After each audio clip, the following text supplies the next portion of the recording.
Why tracking is bad for students. What is tracking? So tracking is the separation of pupils by academic merits, and some examples of that would be honors classes, AP classes, remedial, and this is just a way that they put students into different groups according to testing and standardized testing. And also the teacher's input and opinion. Mm-hmm.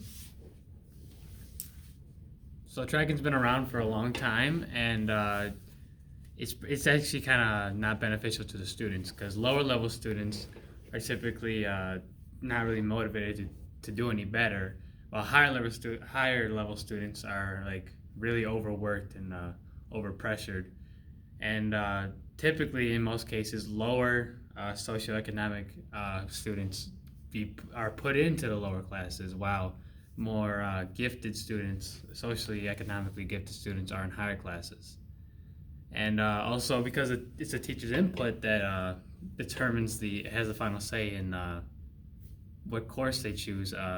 Typically, troublemakers or loudmouths are put in lower classes, while maybe someone who's quiet is put into higher classes, even though they actually don't meet the guidelines for it. So tracking isn't beneficial. This is because it's not a very accurate representation of intelligence because it only keeps a couple factors in it. It's determined for students who have a different learning style, and it doesn't really complement that. And there's a lot of teacher bias included, spoken in the last slide. Because of the separation of students, they are not exposed to different types of learning environments, and so they're not really exposed to many areas and such. So tracking can actually hurt the self-esteem and motivation of students. Like I said before, like lower class students are not motivated, while higher class students are typically overworked and have a lot of anxiety about school.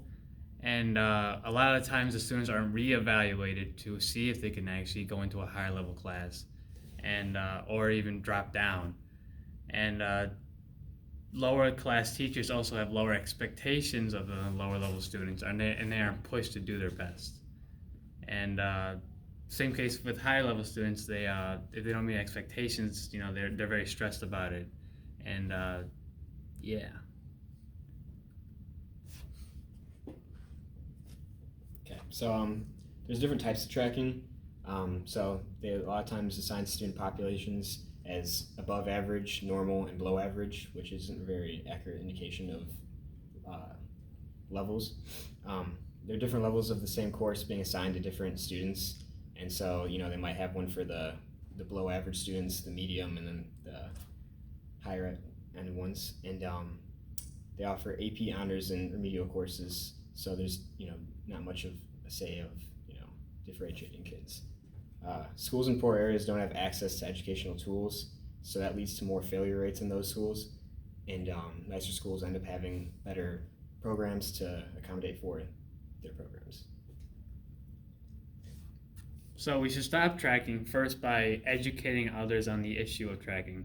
Because at first when you hear about tracking, you think kind of positively of it, but once you actually learn about the detrimental effects of it, you're like, oh wait, this is actually a problem. And so not only that, but we should also start to eliminate lower level classes, because in some schools where they have eliminated lower level classes for tracking, those students in lower level classes actually do better in these higher level classes. And that's it.